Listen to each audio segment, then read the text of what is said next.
Bienvenue sur ASN TV. C'est fait, l'équipe de France s'est qualifiée pour le second tour de la Coupe du Monde de basket. Aujourd'hui, ASN TV fait donc le point sur le premier tour des Bleus, avant le début du second tour, qui est décisif pour une qualification en quart de finale. Le 1er septembre, l'équipe de France ouvre le bal à Shenzhen face à l'Allemagne. Ce match était particulièrement redouté. D'abord parce que les Allemands ont éliminé les Français au dernier championnat d'Europe. Ensuite, parce que l'Allemagne était a priori le concurrent numéro 1 pour la première place du groupe. L'équipe de France a démarré le match de la plus belle des manières. Les Allemands ont dû attendre plus de 7 minutes avant d'inscrire leur premier point. La France menait alors 14-3. Après un premier quart-temps à sens unique, la France avait une avance confortable à la mi-temps, 16 points. Pourtant, un premier trou d'air des Bleus a permis à l'Allemagne de signer un 11-0 dans le deuxième quart-temps. Les Bleus connaîtront un second trou d'air dans le troisième quart-temps, encaissant à 18-2, et un troisième dans le dernier quart-temps, encaissant à 13-3. Mais les Bleus ont tenu.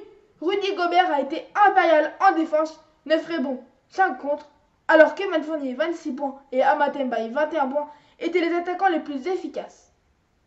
Les Bleus n'ont jamais été menés, mais l'Allemagne les a obligés à serrer le jeu jusqu'aux dernières secondes. C'est Evan Fournier qui finalise la victoire de l'équipe de France sur 2 lancers francs à 4 secondes de la fin. La France l'emporte 78-74. Avec 50% d'adresse à 2 points et 45% à 3 points, les Français ont surclassé les Allemands. Mais les Bleus ne sont pas encore assez performants au rebond offensif.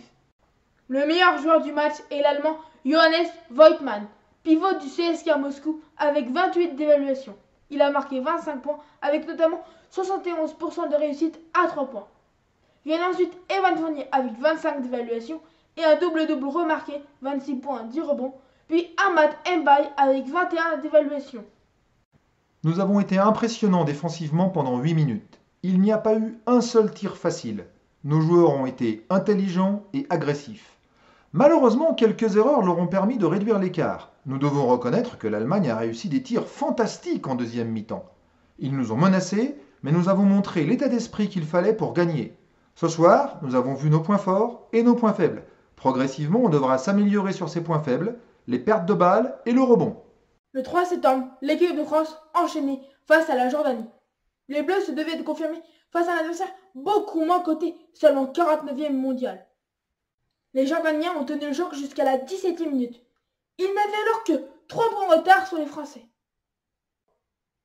Mais les Bleus ont mis le feu en fin de deuxième quart-temps avec un 14-0. Le score était de 50-33 à la pause. Rudy Gobert a fait un travail remarquable en défense en neutralisant Ahmad Al-Douairi qui avait marqué 34 points lors du premier match de la Jordanie. Il n'y a eu aucun suspense en deuxième mi-temps. La France passe la barre des 100 points et l'emporte avec 39 points d'avance. Il faut noter que Nando De Colo, qui était passé à côté du match contre l'Allemagne, a été brillant. Nicolas Batum a été laissé au repos à cause d'une douleur au dos. Will Berry a été touché à la cuisse dans un choc et n'a joué qu'1 minute 30.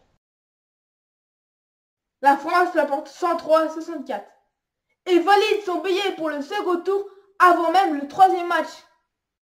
57% de réussite à 2 points, 63% à 3 points et 86% au lancer franc, les Bleus n'ont laissé aucune chance à leur adversaire. Rudy Gobert signe un double-double, 16 points, 13 rebonds, et est le meilleur joueur du match avec 26 d'évaluation. Il est suivi par Nando De Colo avec 24 d'évaluation et Frank Ntilikina avec 23. Nous avons été globalement sérieux, malgré quelques petites erreurs au début. Cela a occasionné des trous d'air, d'autant plus qu'ils ont eu une belle réussite. Malgré tout, la pression défensive et l'application ont fini par faire la différence. Ensuite, nous n'avons pas baissé le pied malgré l'écart. Maintenant, on doit se projeter sur le prochain match et le deuxième tour. Ça sera à un autre niveau dans 4 jours. Hier soir, l'équipe de France rencontrait la République dominicaine pour conclure le premier tour. Après l'élimination surprise de l'Allemagne, ce match était la finale pour la première place du groupe G. La victoire était impérative pour bien commencer le deuxième tour, car les points marqués au premier tour sont conservés. Les Bleus étaient très concentrés. Ils ont commencé le match par un 10-0, sans encaisser de points pendant 4 minutes 30. Les Français ont surclassé les Dominicains à l'intérieur en marquant 46 points contre 14 à leur adversaire.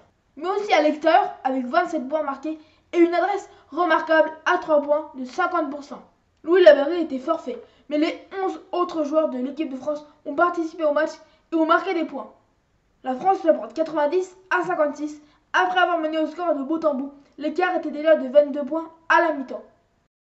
Les snipers français étaient en forme avec 50% d'adresse à 3 points, 60% d'adresse à 2 points et 69% au lancer franc. Encore une fois, la France a été supérieure au rebond défensif, mais dominée au rebond offensif. C'est vraiment notre point faible. Rudy Gobert confirme sa grande forme en étant une fois de plus le meilleur joueur du match avec 22 d'évaluation. Il est suivi par Nando De Colo avec 14 et Mathias Lessort avec 13 évaluations. Nous avons été sérieux. D'entrée de jeu, cela a porté ses fruits. C'est comme le Tour de France, nous avons bien géré la première semaine de plaine, maintenant on s'attaque à 2 grosses montagnes.